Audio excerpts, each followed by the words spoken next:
Alright, magandang araw sa lahat ng mga Pilipino saan mang sulok ng mundo itong Kabirada Lance Channel at ako si Lance. Pag-usapan naman natin ngayon ang pangyayari sa loob ng politika at ng showbiz. Alam nyo ba na patuloy na may mga nagsasalita at may mga kumakampi din naman dito kay Vice Ganda sa mga sinasabi niya at pambabastos niya dito kay President Duterte. Itong pangyayaring ito ay maihahambing natin ang dalawang sinasabing sikat dito sa Pilipinas. Ito ay kinakampihan pa ni Auntie Claire. Itong si Auntie Claire na isang tuta ng administrasyong Marcos. Iwan natin, bakit itong si Auntie Claire? Lalabas lang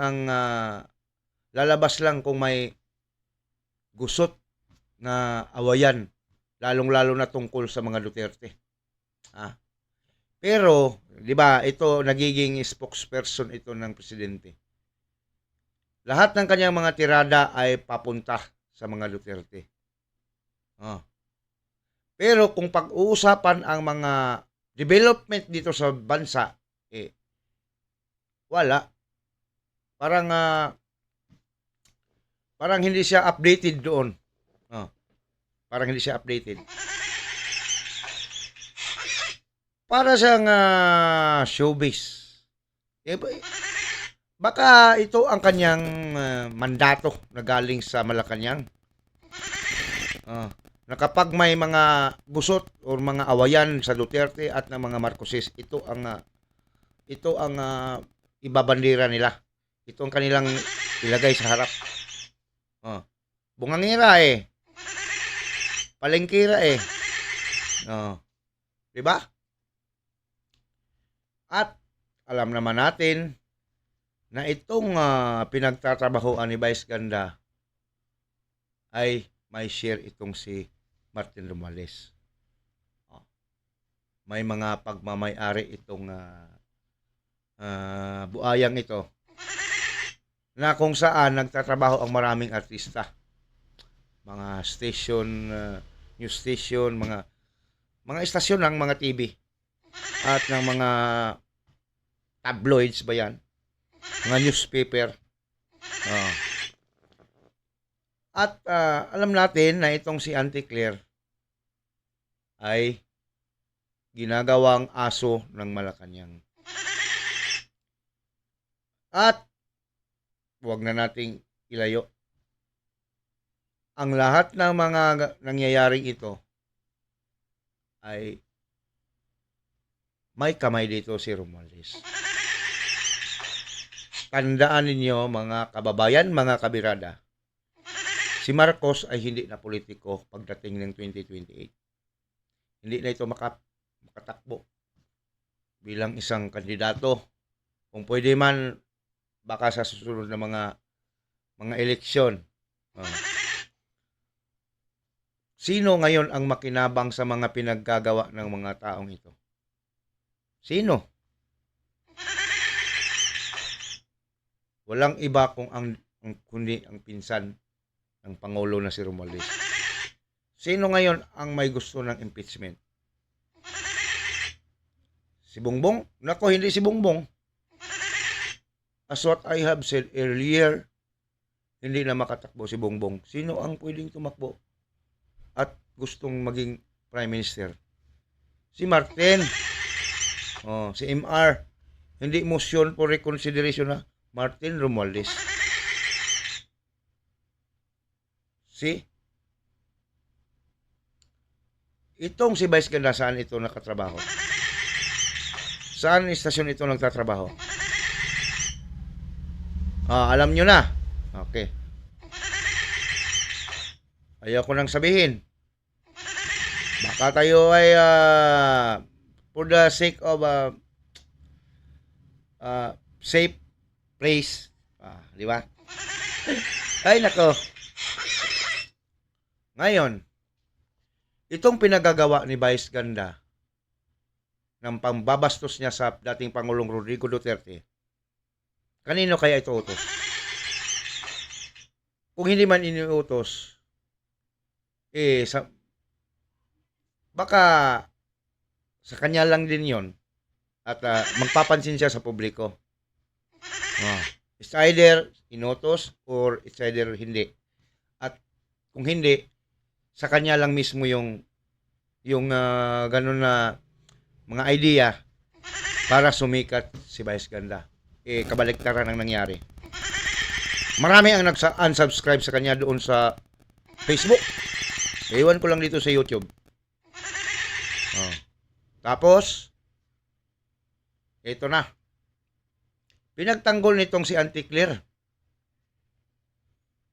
Si Vice Ganda. Anong ibig sabihin? Pinagtanggol niya, ano sila, magkakasama. Nasa iisang grupo sila. Isa ang, baka iisa lang ang nagpasweldo sa kanila. Ito si Auntie Claire at si Vice Ganda. To the rescue talaga ito. Aso nga ng Malacanang eh. Hindi lang ng Malacanang, baka pati ng House of Representative. Ngayon, sinasabi ni Auntie Claire, pinaghambing pa niya ang dalawa. Actually, 3. Isinali niya si Vice President Sara eh. Itong mga DDS supporters, tinira si Vice Ganda. Sabi ng isang DDS supporter, decency. Wala daw makitang decency. Inaasahan ba natin na may decency dyan kay Vice Ganda? Oh. Dito na pumasok si Auntie Claire. Sabi ni Auntie Claire sa isang DDS supporter. Ha? Decency? Decency talaga ha? Ginamit nyo pa ang decency na word? Wow! Sabi niya, wow! Wow, wow, wow, wow, wow! Bakit ba? Sabi ni Auntie Claire, bakit? Alam ba ni President Duterte at ni Vice President Sara ang decency? May nalalaman pa kayong decency? Nagmumura nga si President Duterte eh. Yun ang sabi ni Auntie Claire. Panoorin na lang natin. Na puro mura. Decente ba? Ha? O yung mga DDS na gumagawa lang ng kwento. Diba? Para gumawa ng intriga. Iniiba yung tinutwist yung facts. Decente ba yun? Pag-usapan natin ang ginawa nito si Vice Ganda. Na talagang pinanggigilan ng mga DDS. May nagsabi pa, can we expect decency from Vice Ganda? Wow. Wow. What a word. What a big word. Ha? Decency? Wow. What a big word. What a big word. DDS nagtanong yan ha? Makaka-expect daw ba tayo ng pagiging disente kay Vice Ganda? Talaga. Talagang gamitin ang word na disente or decency? Wow! What a big word. DDS nagsabi niyan? Bakit? Alam ba nila BP Sara at dating Pangulong Duterte ang sitang disente? Ha? Ha? Yung mga DDS vloggers kaya na puro mura. Disente ba? Ha? O yung mga DDS na gumagawa lang ng kwento. Diba? Para gumawa ng intriga. Iniiba yung tinutwist yung facts. Disente ba yun? Pag-usapan natin ang ginawa nito. Okay. Walain na natin ito sa picture. Sumibat ka na. Hindi ka na namin kailangan. Alam nyo, Madam Claire. Madam Claire. Saan ka? Dito. Ito, ipakita natin. Ikaw ba, Madam Claire? Malaking pagkakaiba ang pagka-decency. Sinasabi mong decency. Ni Vice President Duterte Dan, Vice Ganda. Bakit? Ito, pastar muna tayo.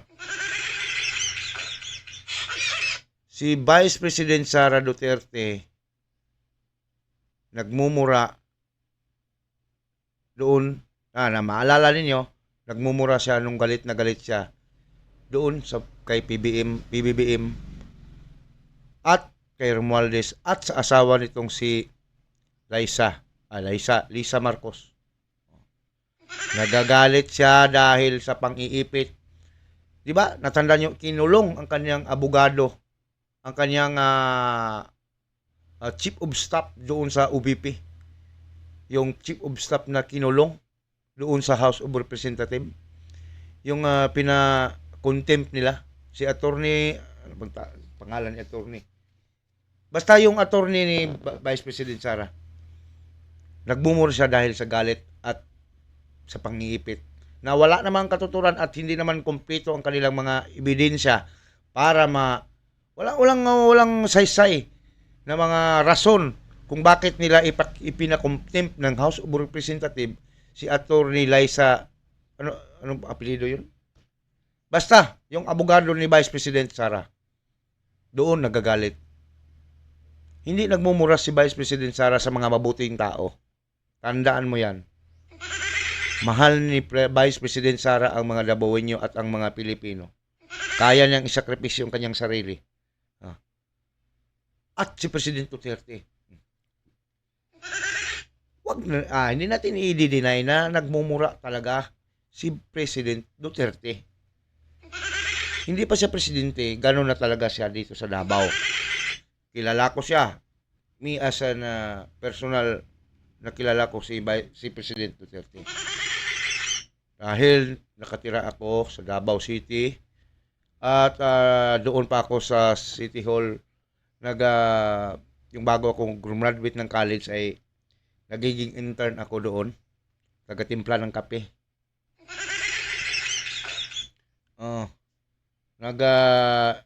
UGT ako doon. At alam nyo ba mga kababayan, mga kabirada, ni minsan makikita natin si President Duterte sa TV na napaka ano bang tawag sa Tagalog yung isog? Matapang. Matapang. At palamura. Pero kung sa personal mo, makikita at makasalamuha. Sobrang bait. Nako. Malayong-malayo yung makita ninyo sa TV. Kaya nga sinasabi ko sa utak ko na baka drama lang niya yung kanyang pagiging tigasin sa TV. Pero bakit dito sa personal, hindi, napakalayo. Si President, ihambing ko si Vice Ganda at si President Duterte. Dahil sabi mo, decency ha, talaga. Ibang-iba si Duterte sa kay Vice Ganda. Si President Duterte nagmumura sa mga kriminal. Nagmumura sa mga kagaya mo. Sarap mong murahin eh. Dati pa. At nagmumura si President Duterte sa mga politikong tiwali. Kurap. Sa lahat ng mga masasamang loob. Sa mga latak ng lipunan. Si Vice Ganda, ano? Hindi ba nagmumura? Hindi. Nambabastos. Nananakit ng damdamin. Hindi kriminal yon, mga mabubuting tao yon. Sinaktan niya para siya sumikat. Yun na kasi ang way ng kanyang pagiging joker eh. Yun ang way ng kanyang pagiging komedyante. Yung manlait, kung ikaw ay isang contestant sa kanyang show, tapos hindi kaya-ayang mga itsura mo, asahan mo, ikaw talaga ang kanyang pagdidiskitahan. Kung ikaw ay mataba, kagaya ni Jessica Soho, i-content niya yan. Ah, may pinipili ba siya? Artista yon. At respetado yon si Jessica Soho. Nirespeto ngayon ni Duterte si Jessica Soho. Yun lang ang palaging naka-interview kay President Duterte dahil nirespeto niya. Mataas ang kanyang tingin doon kay Jessica Soho. Si Vice Ganda, nilait itong si Jessica Soho. Oh. Para daw malaki daw, baril daw na ano bang tawag niya doon. Oh. Maraming natawa doon. Marami. Anong tawag doon? Hindi stand-up comedian itong si Vice Ganda. Hindi ito stand-up comedian. Stand-up bully. Oh. Oh, nakuha ko tuloy ang tamang term ng title nitong si Vice Ganda. Stand-up bullying. Stand-up bully itong tsokla na ito. Kung hindi lang ito yumaman ng dahil sa kanyang, alam niyo bang, diyan siya magaling. Diyan siya sumikat. Diyan kumita sa kanyang pambabastos. Oh. Marami pa. Marami pang iniinsultong artista, hindi lang artista, mga politiko, lalong-lalo na mga maliliit. Maliliit yung mga pobre talaga na makasali dyan sa mga show nila. Mga audience dyan, mga nagiging contestant dyan, at hindi kaya-aya ang pag-iitsura mo, ang pagmumukha mo. Nako, lalamunin ka ni Vice Ganda ng buo. At ikaw ang magiging katatawanan doon sa show na yan. Oh. So, sino ang mas mabuting tao sa kanila? Si Vice Ganda? May decency? Decency? Saan? Decency ba yung... Nako.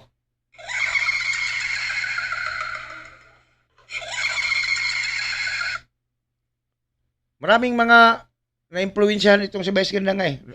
May mga teacher na nagreklamo dahil pabalang na sumagot ang mga kabataan. Parang itong si Vice Ganda maraming na-impluwensya ng mga tao. Ang mga bata, mga estudyante pabalang na kung sumagot. Kagaya ng style ni Vice Ganda na pag sumagot nagsasalita pabalang. Ano bang tawag diyan? Ipilosopo kanya. Marami na ngayon ang kabataan na ganyan kay Vice Ganda. May disente ba ka? Oh. Sinong mas disente? Si President Duterte o si Vice Ganda? Si President Duterte nga, kung wala lang kamera, nako. Kapag may mga tao diyan, napaka-alumana yung magsalita. Nagbabaw pa nga niya sa mga tao, ganon. Kahit kalaban niya, basta karapat-dapat na irespeto niya. So, tingnan mo si Vice President Robredo noon. Tawag sa kanya, ma'am. Oh. Yun ang disente.